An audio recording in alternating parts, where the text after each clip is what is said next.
Today in the Smugglers Room, we need a light. Oh, and a phone charger. That's coming up. Son of a...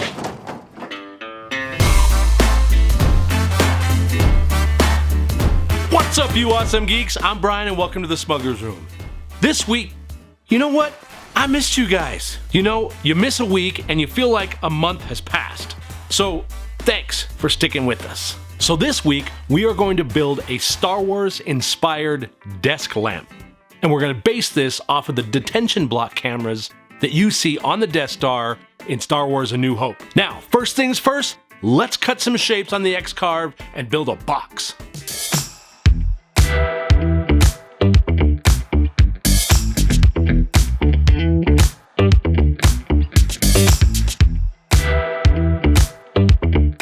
I didn't show the full construction of the box, but I didn't use any fancy techniques either. I did use rare earth magnets for all four corners to make the top of the box easy to take on and off, and I also sheathed the entire outside with styrene so that I could cut in subtle panel lines as a nice little detail around the outside. Since this is going to be a desk lamp, I figured, why make it harder than it has to be? Let's just modify an old desk lamp that we had lying around. It seems logical to me anyway.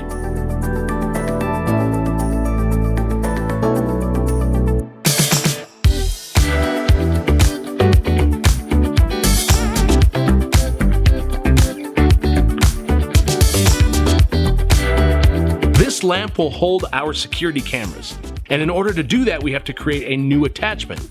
I have this piece of machined aluminum on hand, and it fit really nicely. Also, the great thing about aluminum is that it's a soft enough material that I could basically tap it with the threads of the actual bolt I'm going to use, giving us a machined connection. This will allow us the ability to take the camera housing on and off as we see need.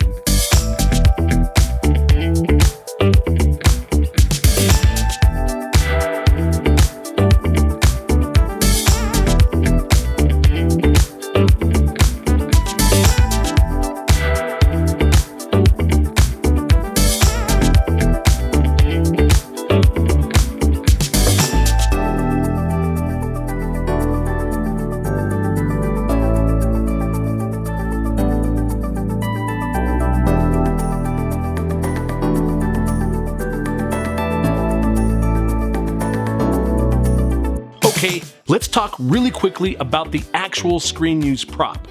In the film, they used a Patterson slide viewer, specifically the Trident Patterson slide viewer. Now, you can find these actual slide viewers on the internet, and recently I saw them on eBay for around $70 each. So I ran right out there, bypassed those, and bought $20 worth of filament for my 3D printer. It seemed like a better deal to me.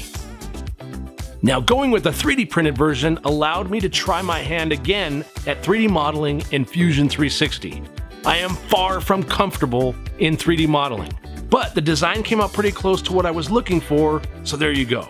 Now, my first run at this was a bit big and bulky, and the second run was about the right size, but I had also added all the greeblie detail in the 3D print, and that's not really what I wanted.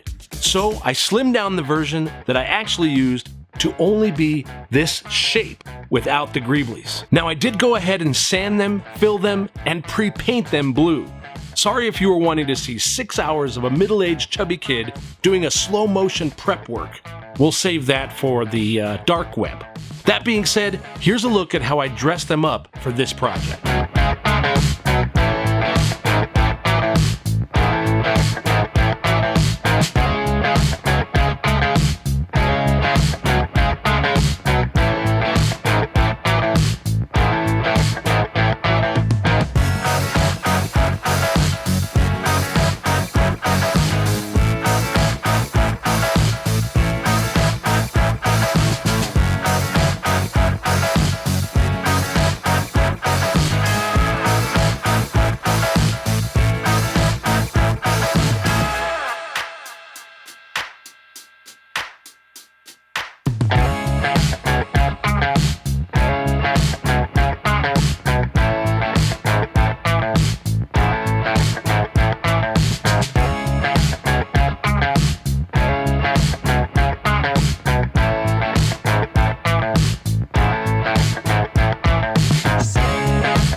know what you're saying. Where did you get those red lenses? They came from a company called Blue Realm Studio, and I bought them years ago. Sadly, they don't make them anymore, but I'm gonna reach out to a friend of mine that was part of that and see what info I can get, and I'll update you in the notes below if I find anything out. The front lenses of these pieces are cut out of acrylic on the laser, and I think they turned out pretty sweet. What do you think? So, mounting my custom slide viewers is where I made mistakes. When I did the original design and the 3D prints, I left the back open for some strange reason. Well, I ended up cutting and epoxying in pieces of styrene in the back so I had a place to securely bolt to. Then I further messed up and put the front lenses in before I mounted the viewers to the back plate. So I had to cut ugly grooves in the styrene to actually mount everything. I figured the mistakes I made on this project, just in the mounting alone, probably cost me 3 to 4 hours, if not more. So planning would actually help.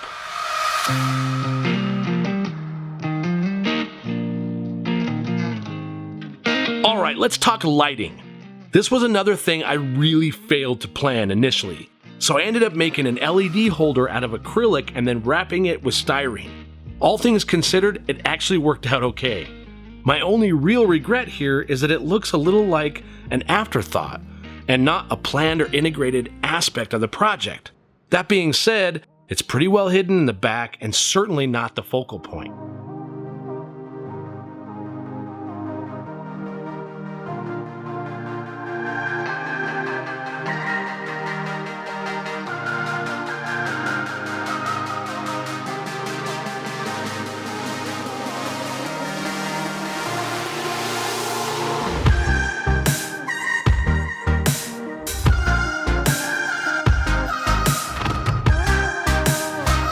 The next several steps are all about installing the lamp base and wiring up the LED strip.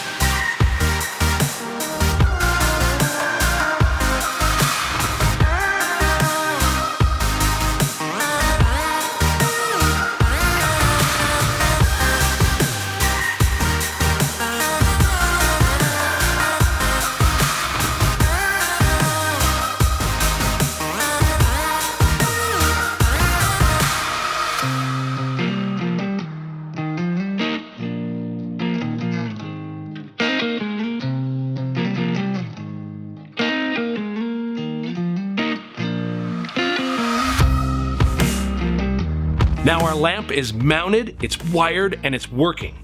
So now it's just about that time. Yeah, you know what time I'm talking about. Greeblie time!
For this particular project, we used a whole range of tools, and we leaned in really heavy on the laser cutter.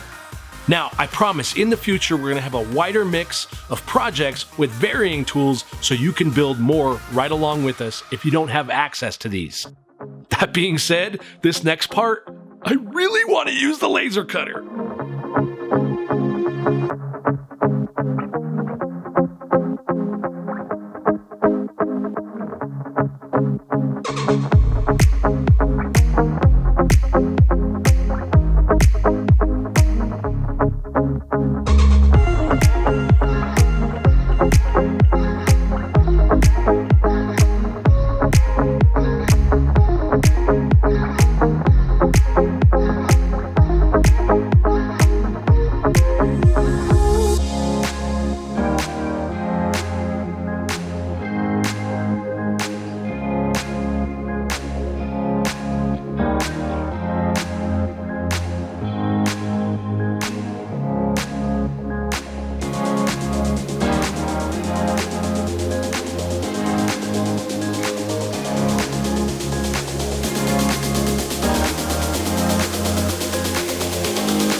Now, while you're in detention block AA23, keeping an eye on cell number 2187, you can have a little light on your desk and a place to charge your data pad. But I have to warn you though, keep an eye out for 2 wannabe stormtroopers and their walking carpet, because they've been known to blast these cameras to avoid detection when looking for chicks with space bun hairdos. I don't know, maybe they don't know how important those detention block cameras are. It's probably because they don't know the value of building something out of nothing.